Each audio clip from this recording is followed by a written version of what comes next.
श्री नवनाथ भक्तिसार अध्याय 39. सत्यलोकी चरपटीनाथ व नारद यांचे वास्तव्य. पुढे चरपटीनाथाने पृथ्वीवरील सर्व तीर्थयात्रा केल्यावर स्वर्ग पाताळ या ठिकाणांच्याही तीर्थयात्रा कराव्या असे त्याच्या मनात आले. मग त्याने बद्रिकाश्रमात जाऊन उमाकांतांचे दर्शन घेतले. तेथे त्याने यानास्त्राचा प्रयोग सिद्ध करून भस्म कपाळास लावून स्वर्गी गमन केले. तो प्रत्यम सत्यलोकास गेला व ब्रह्मलोक देवांच्या पाया पडून व हात जोडून जवळ उभा राहिला. तेव्हा हा योगी कोण, कोठून आला याची ब्रह्मदेव चौकशी करू लागला असता नारद तेथे होताच. त्याने चरपटीनाथाचा जन्मापासूनचा सर्व वृत्तांत त्यास निवेद केला. हे ऐकून ब्रह्मदेवाने त्यास मांडीवर बसवले. नंतर येण्याचे कारण विचारल्यावर तुमच्या दर्शनासाठी आलो असे चरपटीनाथाने सांगितले. मग ब्रह्मदेवाच्या आग्रहास्तव तो तेथे 1 वर्ष राहिला. चरपटीनाथ व नारद एकमेकांस व विसंबिता एक विचाराने राहत असत. एके दिवशी नारद अमरीपुरास गेला असता यावे कळीचे नारद असे इंद्राने सहज विनोदाने त्यास म्हटले. ते शब्द ऐकताच नारदास अतिशय राग आला. मग तो प्रसंग तुझवर आणीन असं मनात योजून नारद तेथून निघून गेला. काही दिवस लोटल्यानंतर चरपटीनाथाकडून इंद्राची फटफजिती व दुर्दशा करण्याचा नारदाने घाट घातला. एके दिवशी फिरावयाकरिता नारद चरपटीनाथास बरोबर घेऊन इंद्राच्या बागेत गेला.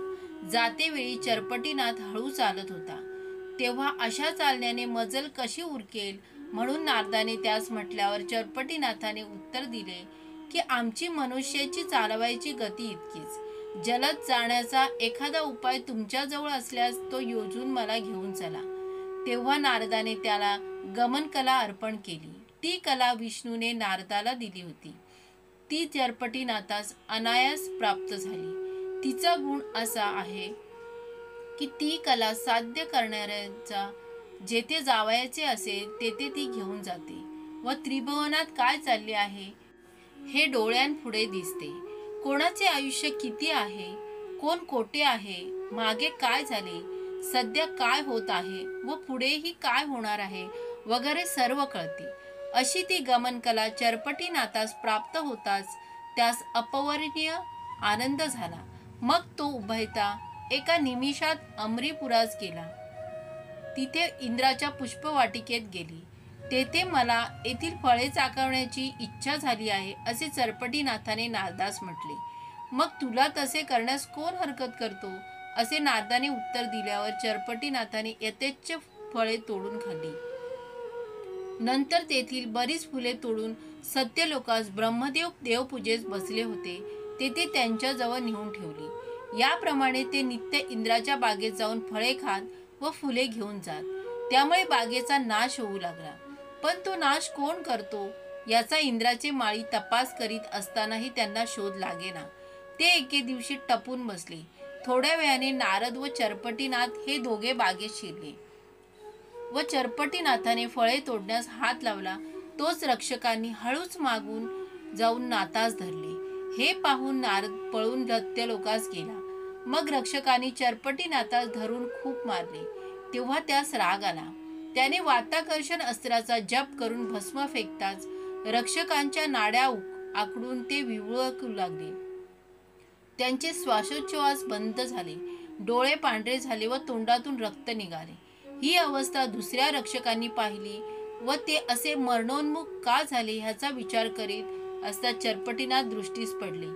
मग ते त्यांच्या मागेच पळून गेले.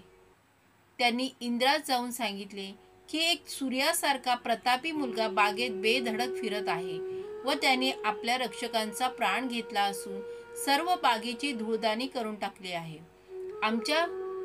त्यांच्या पुढे इलाज चालेना म्हणून आपणास कळविण्यासाठी आम्ही येथे आलो. हे ऐकून त्यांच्याशी युद्ध करून त्या जिंकण्याकरिता इंद्राने सर्व देवांना पाठविले.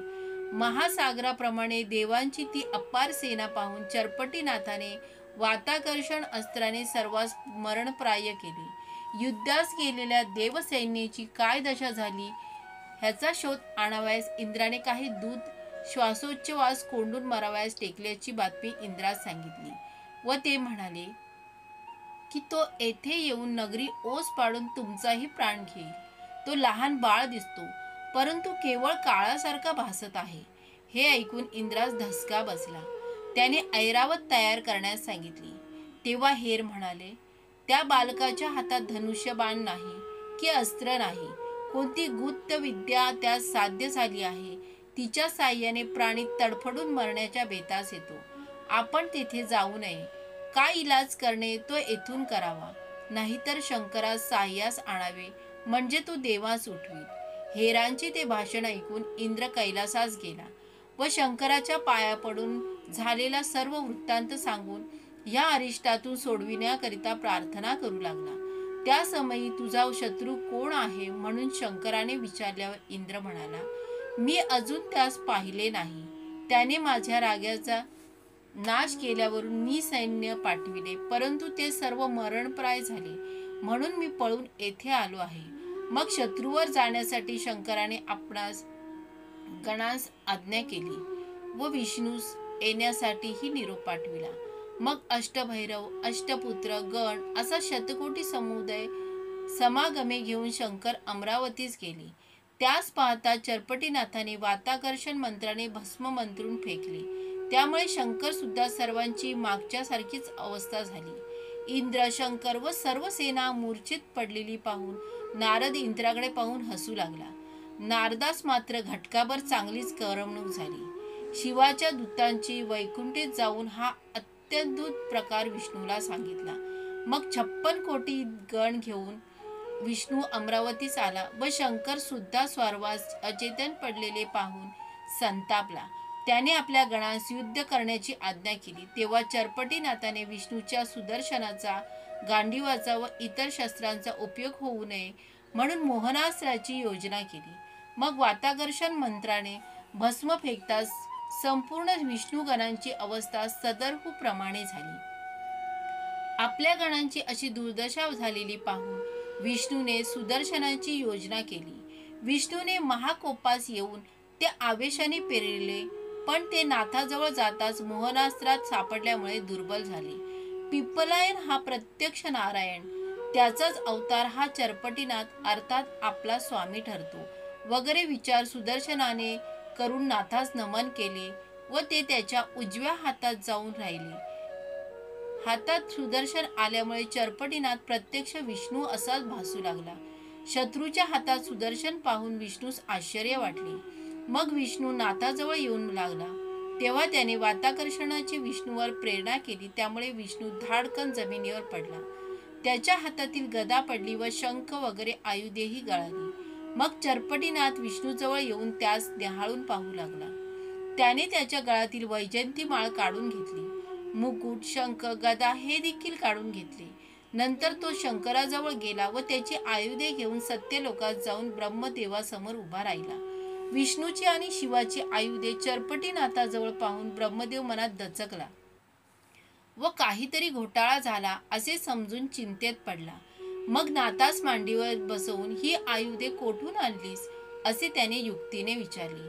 तेव्हा चरपटीने घडलेला सर्व वृत्तांत त्यास सांगितला.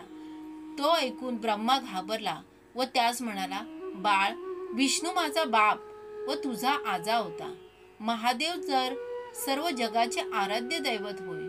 ते दोघे गतप्राण झाले तर पृथ्वी निराश्रित होऊन आपले काही चालणार नाही. यास्तव तू लवकर जाऊन त्यास उठीव किंवा मला तरी मारून टाक. ते भाषण ऐकून त्यास सावध करतो असे नाथाने ब्रह्मदेवास सांगितले. मग ते अमरपुरीस गेले. तेथे विष्णू, शंकर आदी सर्व देव निचेष्टित पडलेले ब्रह्मदेवास दिसले. तेव्हा त्याने त्यास लवकर सावध करण्यासाठी चरपटीनाथास सांगितले. त्याने वाताकर्षणास्त्र काढून घेतले व जे गतप्राण झाले होते त्यास संजीवनी मंत्राने उठविले. मग ब्रह्मदेवाने चरपटीनाथास विष्णूच्या व शंकराच्या पायावर घातले. त्यांना हा कोण म्हणून विचारल्यावर ब्रह्मदेवाने नाथाच्या जन्मापासूनची कथा विष्णूस सांगितली. विष्णूची व शिवाची सर्व भूषणे त्यांना परत देववली. मग सर्व मंडळी आनंदाने आपापल्या स्थानी गेली. नंतर नारद गायन करीत इंद्रापाशी गेला व नमस्कार करून त्यास म्हणाला, तुम्हाला जे इतके संकटात पाडावे लागले याचे कारण काय बरे? आम्ही तुमच्या दर्शनास येतो व तुम्ही आम्हास कळलाव्या नारद म्हणता. आजचा हा प्रसंग तरी आमच्या कळीमुळे नाही ना उतरला. तुम्हास कोणीतरी चांगलाच हात दाखविला आहे. हे नारदांचे शब्द ऐकून इंद्र मनात वरमला. त्याने नारदाची पूजा करून त्यास बोलविले व त्या दिवसापासून त्याने कळीचा नारद हे शब्द सोडून दिले. नंतर पर्वणीस ब्रह्मदेव चरपटीनाथास घेऊन मणिकर्णिकेच्या स्नानास गेले. 21 स्वर्गींचे लोकही स्नानास आले होते. नंतर चरपटीनाथ सत्यलोकास वर्षभर राहिला. तेथून पृथ्वीवर येऊन तो अन्य तीर्थ करून पाताळात गेला. त्याने भोगवतीने स्नान केले. तसेच सप्त पाताळे फिरून बळीच्या घरी जाऊन वामनास वंदन केले. त्याच बळीने चांगला आदर सत्कार केला. नंतर तो पृथ्वीवर आला. श्री गुरुदेव दत्त.